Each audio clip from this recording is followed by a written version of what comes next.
सहनाववतु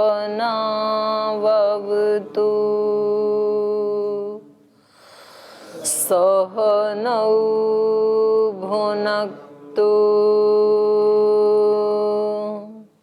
सह वीर्यङ्करवावहै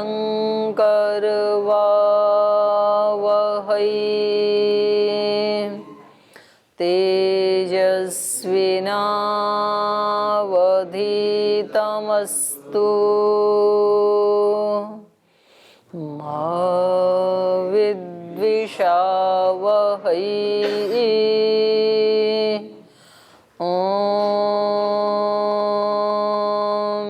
शांति शांति शांति।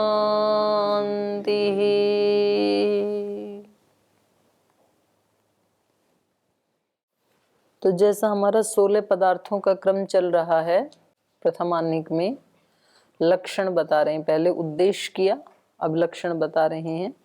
तो उसमें यथाक्रमाजम तर्क के बारे में, इसके लक्षण के बारे में हमें आचार्य बताएंगे। प्रमाण, प्रमेय, संशय, प्रयोजन, दृष्टांत, सिद्धांत, अवयव, तर्क और फिर निर्णय। तो प्रथम पाद में, इसमें प्रथमानिक में निर्णय पर्यंत हमें पहुंचा देंगे आचार्य। तो कहते हैं इत ऊर्ध्वम तर्को लक्षणीय। अब हमने अवयव के लक्षण बता दिए हैं, इसके बाद क्रम प्राप्त तर्क के लक्षण बता रहे हैं। अथ इदम उच्यते, तो इसलिए बता रहे हैं अविज्ञात तत्वेर्थे कारणोपपत्तितस् तत्वज्ञानार्थम ऊहस्तर्कः।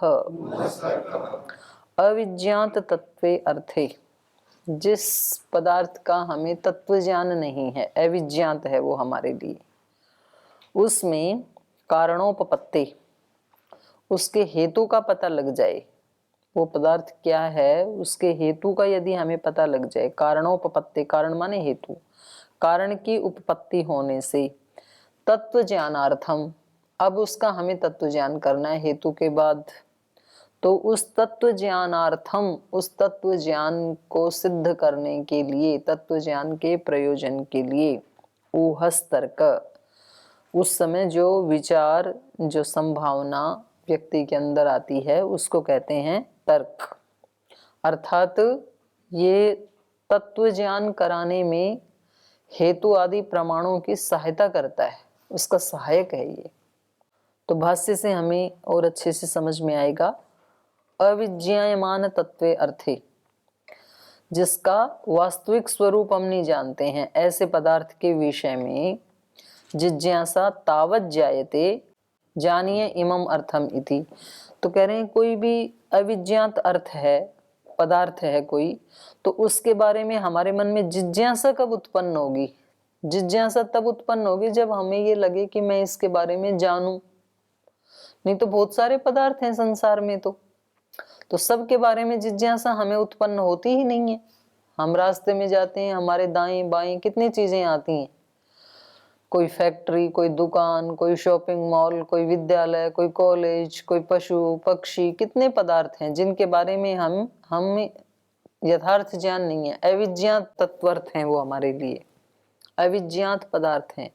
लेकिन उनमें से किसी पदार्थ के बारे में आपको मन में ये आए, जब आप फेज 1 या यूनिवर्सिटी के सामने से गुजरने लगे और आपको लगे कि इसके बारे में जाने, यहाँ कौन पढ़ते हैं, कौन मालिक है, क्या चलता है, क्या क्या यहाँ पर कोर्स पढ़ाए जाते हैं, तो तब आपकी जिज्ञासा उत्पन्न होगी। जब तक आपको नहीं जानना है तब तक जिज्ञासा भी उत्पन्न नहीं है। हमारे अंदर ही, मनुष्य के अंदर ही वो सर्वशक्तिमान परमात्मा विराजमान है, ये हमें ऋषियों ने बता दिया। लेकिन अब हमारी इच्छा ही नहीं कि हम उसके बारे में जानें, तो इसलिए हम अपने अंदर कभी जाते भी नहीं है, हमेशा आराम से बाहर बाहर घूमते रहते हैं। और किसी व्यक्ति के मन में यह हो कि भाई अंदर क्या है इसको मैं जानूं, ये ब्रह्म क्या है, ये जीव क्या है, इसको मैं जानूं, तो ये जिज्ञासा उसके मन में उत्पन्न होगी और फिर वो जिज्ञासा उसको वैसा प्रयास करने के लिए बाधित करेगी और वो जान लेगा जैसे कि ऋषियों ने जाना। तो जो अपने ये थे रमण महर्षि चौथी कक्षा में पढ़ते पढ़ते उनके मन में यह आया कि इसको जानूं। मृत्यु को देखा उन्होंने, एक दिन बैठे बैठे चौथी कक्षा में होमवर्क कर रहे थे छत पे बैठे बैठे, और बस उनके मन में ये आया कि जैसे मौत आ रही है और मौत तो खाएगी मेरे को। तो बोले मरा तो नहीं मैं, मौत तो नहीं आई, पर फिर ये मन में जिज्ञासा हो गई कि इस मौत को ही जानूं ये है क्या। तो बस उसका फिर वो ऑपरेशन करते करते करते उनका जो सिद्धांत है वो मैं कौन, मैं तक पहुंच गए फिर। तो ये कह रहे हैं अविज्ञायमान तत्वे अर्थे जिज्ञासा तावत जायते, तब उत्पन्न होती है जिज्ञासा, जानीय इमम अर्थमिति, मैं इस पदार्थ को जानूं। अथ जिज्ञासितस्य वस्तुना व्याहतौ धर्मौ विभागेन विमृशति, और फिर जो जिज्ञासित वस्तु है उसके जो व्याहत धर्म है, परस्पर विरुद्ध धर्म है, उन धर्मों को विभागेन विमृशति, तो उनका अलग अलग विभाग करके फिर वो विमर्श करता है, विवेचन करता है। विमृशति विवेचन करता है। किम स्विद इत्थम आहोस्विन न इत्थम इति, क्या ये ऐसा है या ऐसा नहीं है, ऐसा विमर्श करता है वो। ये स्थाणु है या स्थाणु नहीं है। विमृश्यमानयो धर्मयो एकम कारणोपपत्त्या अनुजानाति, और जो विमृश्यमान जो दो धर्म हैं, आत्मा नित्य है अनित्य है, तो उसमें से एक का भी कहीं हेतु मिल जाए, कोई कारण मिल जाए कि भाई ये तो अनुत्पत्ति धर्म वाला है, तो बस उस हेतु को लेकर के फिर वो उसको जान लेता है।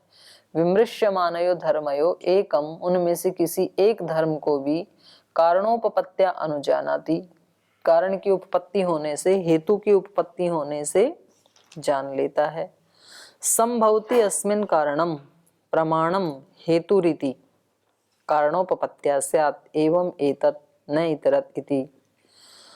तो कह रहे हैं संभवति अस्मिन् कारणम, क्योंकि दोनों में से कोई एक का कारण या हेतु संभव हो जाता है। कारणम माने प्रमाणम, कोई प्रमाण मिल जाता है। जैसे आत्मा के बारे में जानना है तो उसने जिंदा व्यक्ति को भी देखा कि भी जब ये जिंदा था तो इस वाणी से बोलता था, आंख से देखता था, हंसता था, हाथ से ऐसे से काम करता था, और अभी देखते देखते ही ये भूमि के ऊपर गिर गया, डेड बॉडी बन गया। तो ये शरीर तो उत्पन्न होते हुए देखा था और ये तो यहीं पड़ा है, और अब ये कार्य कुछ भी नहीं कर रहा है, इसमें से कोई निकल गया है। तो जो निकल गया है वो इससे अलग था, इसके धर्म वाला नहीं था। इसके धर्म वाला होता तो इसके साथ ही रहता, या ये उसके धर्म वाला होता तो ये भी उसके साथ ही जाता, मतलब ये अलग है। तो इसको तो हमने देखा ये उत्पत्ति धर्म वाला है, पर जो अलग वाला था वो उसको हमने नहीं देखा, तो इसका मतलब वो क्या है, नित्य है, अनुत्पत्ति धर्म वाला है। ऐसे किसी भी एक उसको ये जान लेता है, प्रमाण को, कोई एक प्रमाण मिल जाए, एक निशान मिल जाए, लिंक मिलता है ना जैसे आजकल, तो उस लिंक से फिर वो सारा विस्तार समझ में आ जाता है, फिर जिस भी विषय का लिंक है। तो संभवति अस्मिन् कारणम प्रमाणम हेतु इति कारणोपपत्त्या, तो इसको यहाँ पर सूत्र में कहा कारणोपपत्त्या, कारण की उपपत्ति होने से, स्याद एवं एतत्, ये ऐसा ही होना चाहिए, क्योंकि ये इसका एक प्रमाण मिल गया तो ये पदार्थ निश्चित रूप से ऐसा ही होना चाहिए, नित्य होना चाहिए या नित्य होना चाहिए। स्याद एवं एतत् न इतरतिथि, दूसरा नहीं होना चाहिए, ऐसा ही हो सकता है ये।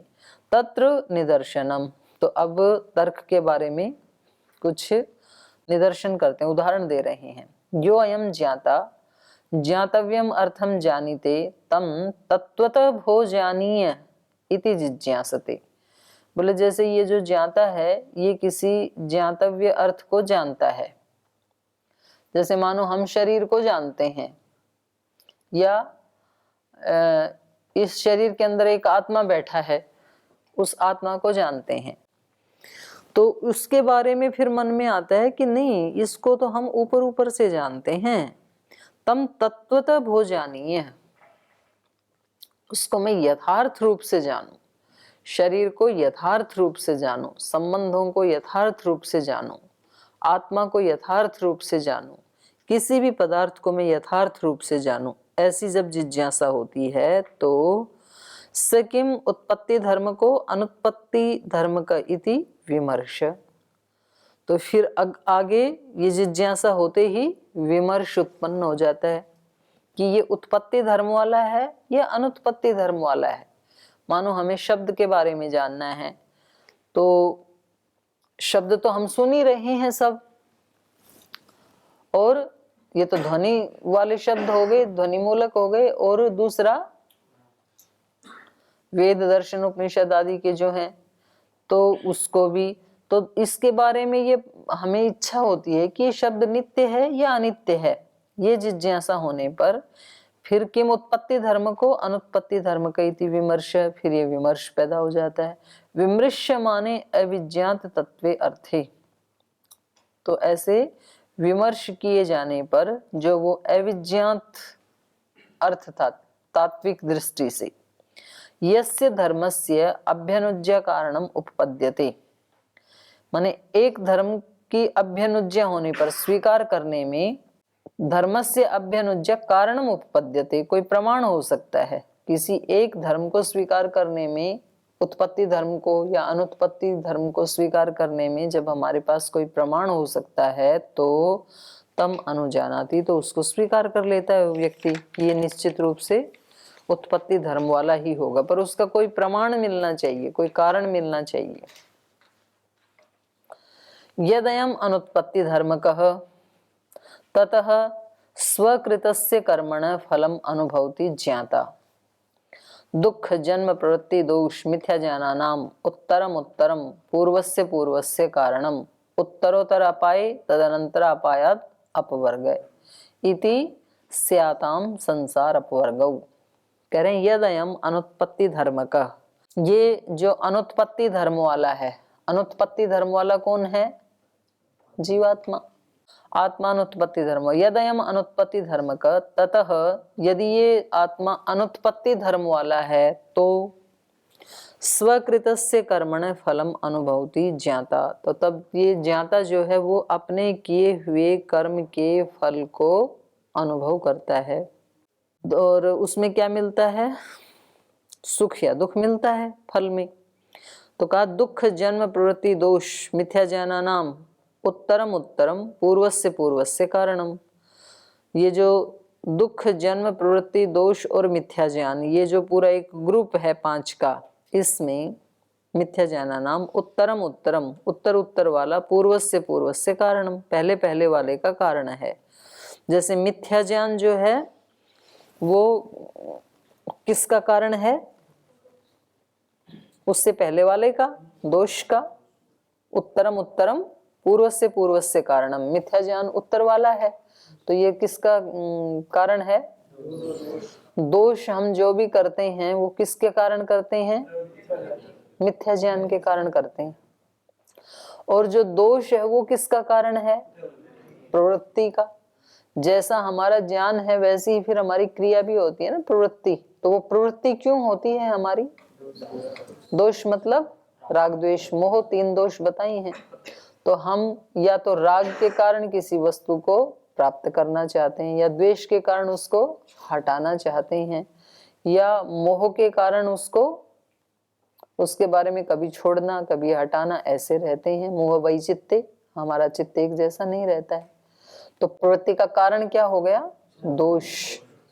उत्तर उत्तर वाला पूर्व का कारण है ना। और प्रवृत्ति किसका कारण है? जन्म का। क्योंकि प्रवृत्ति का मतलब है यहाँ प्रवृत्ति मूलक कर्माशय। जो हम प्रवृत्ति करते हैं, कर्म करते हैं, उससे कर्माशय बनता है। कर्माशय यदि हमारा है क्लेश मूलक तो जन्म होगा ही होगा। और जन्म किसका कारण है? जन्म लेना ही अपने आप में दुख का कारण है, क्योंकि कुछ सुख मिलेंगे कुछ दुख मिलेंगे। यदि निखालिश सुख चाहिए तो जन्म से ही नमस्ते करनी पड़ेगी, फिर जन्म ही नहीं चाहिए, फिर जन्म को हटाना पड़ेगा। तो कह रहे हैं इसमें ये उत्तर उत्तर वाले पूर्व पूर्व के कारण हैं। तो एक कारण भी मान लो हमें मिल गया तो हमें तत्व ज्ञान हो जाएगा ना। इनमें से हमें कहीं एक कारण भी मिल जाए, या तो उत्तर उत्तर वाले में से किसी एक को समझ लें या पूर्व वाले को समझ लें, दुख को ही, दुख का हमें प्रमाण मिल जाए अपने जीवन में, तो फिर उसके आगे वाले हम हटा देंगे। तो ऐसे ही कह रहे हैं, दुख जन्म प्रवृत्ति दोष मिथ्या ज्ञाना नाम उत्तरम उत्तरम पूर्वस्य पूर्वस्य कारण उत्तरोत्तर अपाय। उत्तर उत्तर वाले को हटा देने से, मिथ्या ज्ञान को हटा दिया तो क्या हो जाएगा, तदनंतरा अभाव, उसका जो अनंतर है माने उससे पहले वाला है उसका अभाव हो जाएगा। मिथ्या ज्ञान को हटाते ही क्या हट जाएगा, दोष हट जाएंगे। जिस व्यक्ति के अंदर विवेक उत्पन्न हो गया उसको राग द्वेष मोह नहीं होगा, दोष हट जाएगा। और राग द्वेष मोह दोष हट गया तो क्या हट जाएगा, दोष मूलक प्रवृत्ति हट जाएगी, कर्माशय नहीं बनेगा। और कर्माशय ही नहीं बना, जन्म क्यों होगा फिर, क्योंकि क्लेश मूल कर्माशयो जाति आयु भोग का निमित्त होता है ना। क्लेश मूल कर्माशयो दृष्टा दृष्ट जन्म वेदनीय है। वैसे योग दर्शन तो दोहरा ही लिया करो कम से कम एमए वाले भी, क्योंकि एमए वाले सोचते हैं हमारा तो हो गया शास्त्र स्मरण, तो कम से कम इतना तो रखो, तो फिर जन्म ही हट जाएगा। और जन्म हट गया तो दुख हट जाएगा। तो वही कह रहे हैं कि उत्तरोत्तर अपाय, उत्तर उत्तर वाले को हटाने से तदंतरा अभावात, उससे पहले वाले का अभाव होने से क्या हो जाएगा, अपवर्ग इति, मोक्ष हो जाएगा। फिर जन्म नहीं तो मोक्ष हो गया। इति स्याताम संसारापवर्गौ, तो इसलिए एक के कारण दूसरे की भी प्रवृत्ति हो जाती है। तो यदि मिथ्या ज्ञान है तो दोष भी होंगे, दोष है तो प्रवृत्ति होगी, प्रवृत्ति है तो जन्म होगा, जन्म है तो दुख होगा, और संसार चलता रहेगा। तो संसार की होगी। और उल्टा चलेंगे, मिथ्या ज्ञान को हटाया तो दोष हट गए, दोष हटाया तो दोष मूलक प्रवृत्ति हट गई, और दोष मूलक प्रवृत्ति हट गई तो जन्म नहीं होगा, जन्म नहीं तो दुख भी नहीं, तो ये अपवर्ग हो गया। तो कह रहे हैं इस प्रकार से स्याताम संसारापवर्गौ, संसार और अपवर्ग दोनों संभव हो सकेंगे। कब, जब हमें ये पता लग गया कि ये आत्मा अनुत्पत्ति धर्म वाला है। यदयम अनुत्पत्ति धर्म कह, एक लिंक यदि मिल जाए तो ये दोनों संभव हो जाएंगे, तत्व ज्ञान हो जाएगा फिर हमें उत्पत्ति धर्म के। और मान लो अगर हमें इसका उत्पत्ति धर्म वाला कोई हेतु मिल जाए, ये तो था अनुत्पत्ति धर्म वाला आत्मा के बारे में, अगर हमें कोई ऐसा प्रमाण मिल जाए उत्पत्ति धर्म के, ज्ञातरी पुनः न स्याताम, अगर उत्पत्ति धर्म वाला मिल जाए तो ज्ञातरी न स्याताम, ज्ञाता होगा ही नहीं, क्योंकि जो उत्पन्न हुआ है वो नष्ट हो जाएगा, आत्मा रहेगा ही नहीं। नहीं रहेगा तो उसके साथ के सुख दुख भी उसके साथ ही नष्ट हो जाएंगे, जीवन के साथ ही। उत्पन्न खलु ज्ञाता देह इंद्रिय बुद्धि वेदना भी संबध्यते इति न अस्य इदम स्वकृतस्य कर्मणे फलम। अगर हम ये माने कि आत्मा कैसा है, उत्पत्ति धर्म वाला, उत्पन्न खलु ज्ञाता, ज्ञाता उत्पन्न होता है, और उत्पन्न होने का मतलब क्या है, देह इंद्रिय बुद्धि वेदना आदि भी संबध्यते, शरीर इंद्रिय बुद्धि और संवेदना आदि इनके साथ फिर वो संबद्ध हो जाता है। जैसे शरीर उत्पन्न होता है वैसे आत्मा भी उत्पन्न होता है। इति न अस्य इदम स्वकृतस्य कर्मणे फलम, तो ये जो शरीर इंद्रिय बुद्धि आदि जो इसको मिले हैं, ये इसके अपने किए हुए कर्मों का फल नहीं है। क्यों नहीं है, ये तो पैदा ही अब हुआ है इनके साथ ही, पहले किसी ने किया होगा तो वो उस शरीर के साथ नष्ट हो गया। तो अब इस आत्मा को जो शरीर इंद्रिय बुद्धि आदि मिले, ये कैसे मिले, फ्रेश, बिना किए हुए, क्योंकि ये तो पैदा अभी हुआ ना। तो नस्य इदम स्वकृतस्य कर्मण फलम उत्पन्नस्य भूत्वा न भवति, क्योंकि ये तो उत्पन्न होकर के फिर मर जाता है, नहीं रहता है। उत्पन्नस्य न भूत्वा भवति तस्य अविद्यमानस्य निरुद्धस्य वा स्वकृत कर्मण फलोपभोगो नास्ति। तो क्योंकि ये तो विद्यमान ही नहीं रहता, तो इस अविद्यमान आत्मा का, निरुद्धस्य वा या नष्ट हुए हुए आत्मा का, स्वकृतः कर्मण फलोपभोगो नास्ति, ना तो अपना किया हुआ कोई कर्म है, कर्माशय है, और ना ही फिर उसका कोई फलोपभोग है। तदेवं एकस्य अनेक शरीर योग, तो इस प्रकार से एकस्य इस एक आत्मा का अनेक शरीर योग, अनेक शरीरों के साथ योग, और शरीर वियोगश्च अत्यंत, और शरीर से अत्यंत वियोग, न स्याताम न स्याद इति, दोनों ही नहीं होंगे, ना तो संसार चलेगा और ना तो अपवर्ग होगा। कब? जब इस आत्मा को उत्पत्ति धर्म वाला मानेंगे तब, क्योंकि अभी तो जैसा हमने पीछे किया वो अभी मिल गया, अभी कर रहे हैं, वो आगे मिलेंगे जाति आयु भोग आदि, और जब नया ही मिलना है तो संसार चलेगा क्यों? कैसे चलेगा?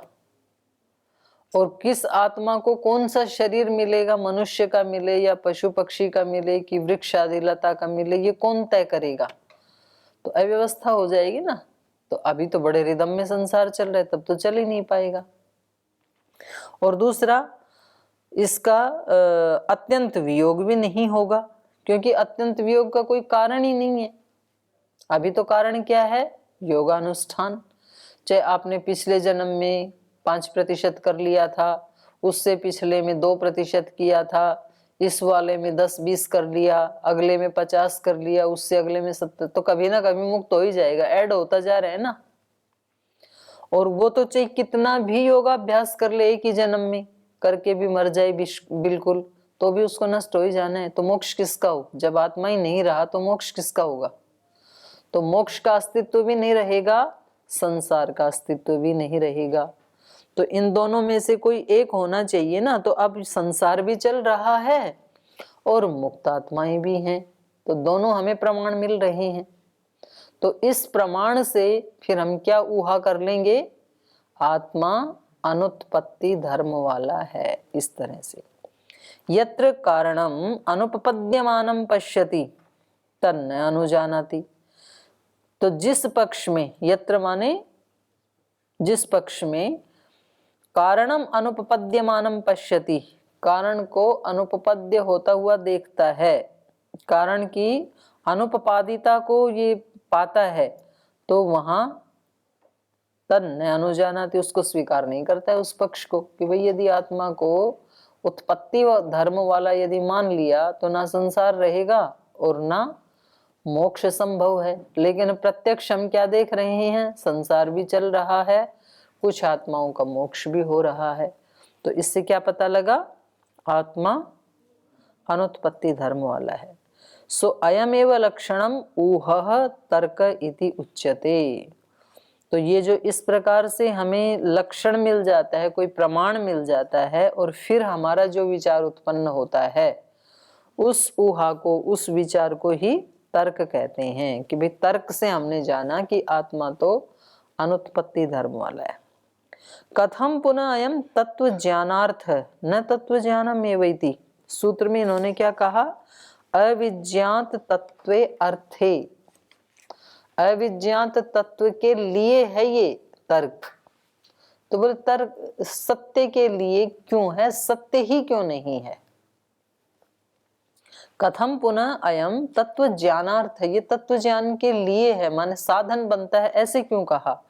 न तत्व ज्ञानम ये भी थी, तर्क अपने आप में तत्व ज्ञान ही नहीं है क्या? ऐसा पूछा।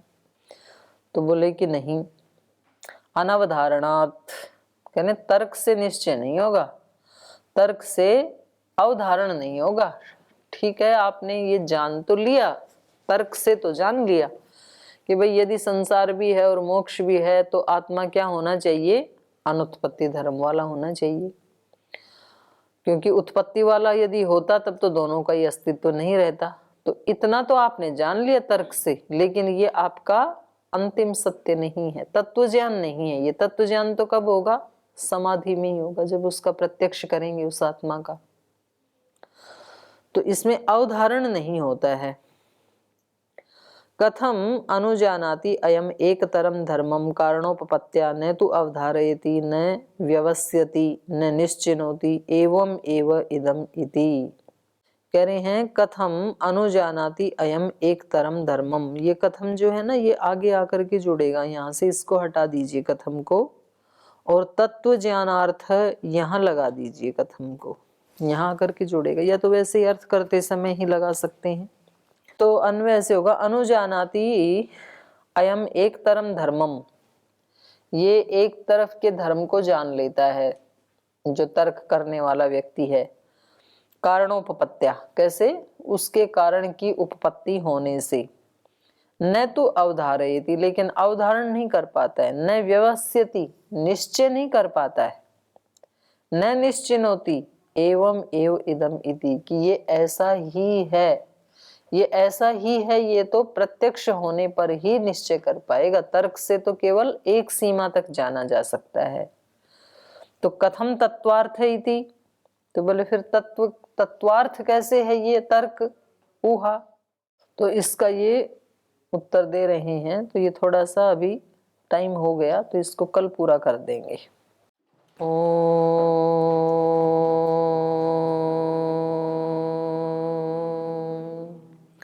शांति शांति शांति। श्री गुरुभ्यो नमः।